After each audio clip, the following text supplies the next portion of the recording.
What up, guys? We are doing a manga light novel anime collection. Alright, let's get into this. First off, we have Demon Slayer. We have the novels One Winged Butterfly, The Flower of Happiness, and Signs from the Wind. And then we have the Stories of Water and Flame manga. And then we have the Go to Gay before Demon Slayer. I have read these two. They are really good. Next up, we have the Full Metal Alchemist novel, The Valley of White Petals. I actually have read that one. The novel is not terrible. Some people might not like novel adaptations or novel stories.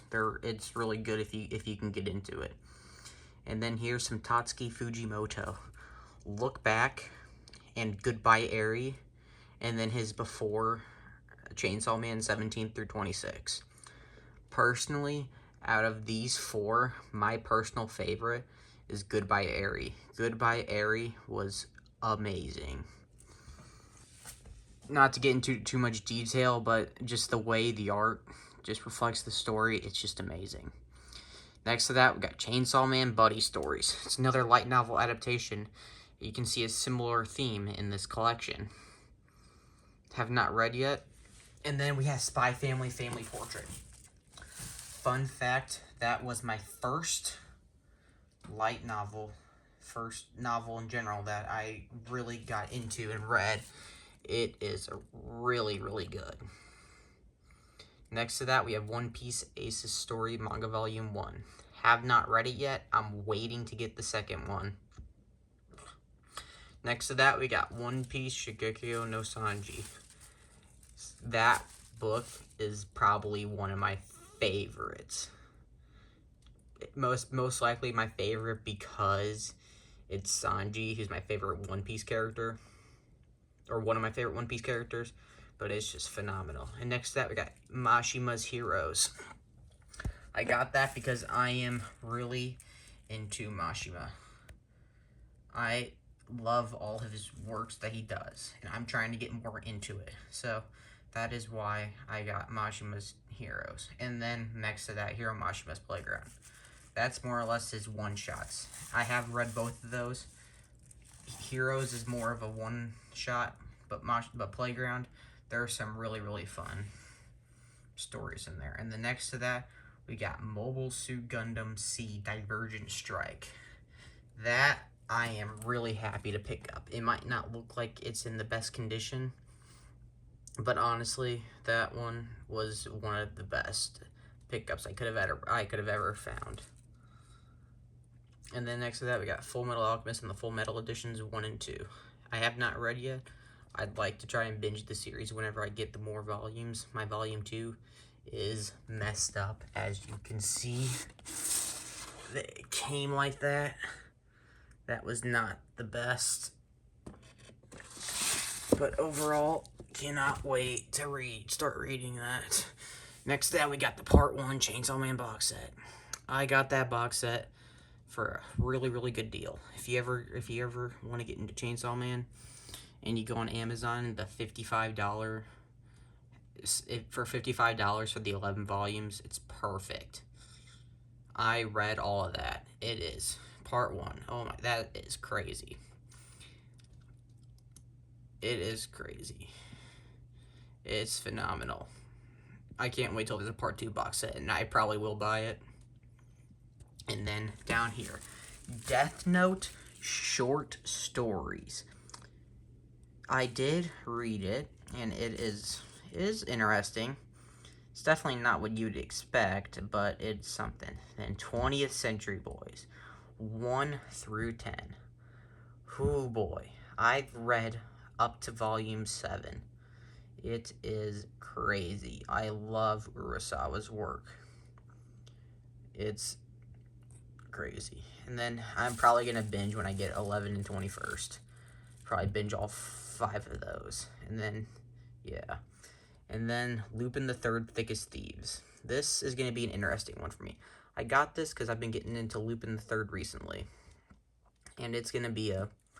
I haven't read it yet. My copy's a little messed up. But I'm definitely going to be... It's definitely going to be an interesting read. Versus volumes 1 through 4. Versus is really, really, really good. I will say without a doubt that you need to read Versus. It's that good. I will make a video about Versus. It's gonna be a good one. Next that we got My Hero Academia Team Up Missions 1 and 2. I basically got these because I wanted to own some type of My Hero Academia manga, because I didn't really want to own the original. I didn't want to own the main manga for personal reasons. So I got these, and I read the first one. Phenomenal. Then we got Wanted and Heroines. Wanted, honestly, to get to read something of Oda's work before One Piece was crazy, and the fact that it's something different than just One Piece is probably what made it the best. Have not read Heroines yet. It's going to be a good one. Then Sandland. Personally, from watching Dragon Ball, I have not seen the Sandland anime, but personally, after even watching Dragon Ball of what I did, Sandland is my favorite Toriyama work. And that gives it up for the light novels and manga. And you might ask yourself, I'm seeing a lot of the light novel adaptations of popular anime. Why might that be? Well, the reason for that is I try to get stuff that doesn't repeat itself. Like, I've been able to watch Demon Slayer and Chainsaw Man and Spy Family. Like, I've watched those, so I basically more or less read the manga that's how I see it. That's why I get the light novel adaptations, for more stories in the universe. That's kind of how I do it, and that's really how I like it. I think it's a good way if you're on a budget. If you're on a budget and you want to get into anime and manga and light novels, that is a perfect way to do it. Just watch what you can, and if you really, really enjoy it, just get it. Just get the side stories. You don't necessarily need to own anything afterwards. Here, and then next up, we're having our anime. First off, we have Steins Gate, the movie, Load Region of Deja Vu. This movie was fantastic. I am a huge Steins Gate fan. It is probably my favorite anime. And this movie is probably the only, I'll be honest, it's the only way to get a portion of the anime without having to sail the 7 seas or pay ridiculously high prices for. So, just the movie itself, it's fantastic. Next up, Pokemon the movie, I Choose You. This, I'd say, was more of an impulse buy. I wanted some kind of Pokemon, I'd say, in my anime. I've seen this movie before. It was really, really good, and it was on a good deal, and I got it. Next up, this might be a controversial take, but Sister's All You Need. This was really, really good. It's not as edgy, or it's not really edgy. There are some parts to it where it is edgy, but I'd more or less say that overall, it's not a bad anime. It's just about a dude working on his manga, furthering his career.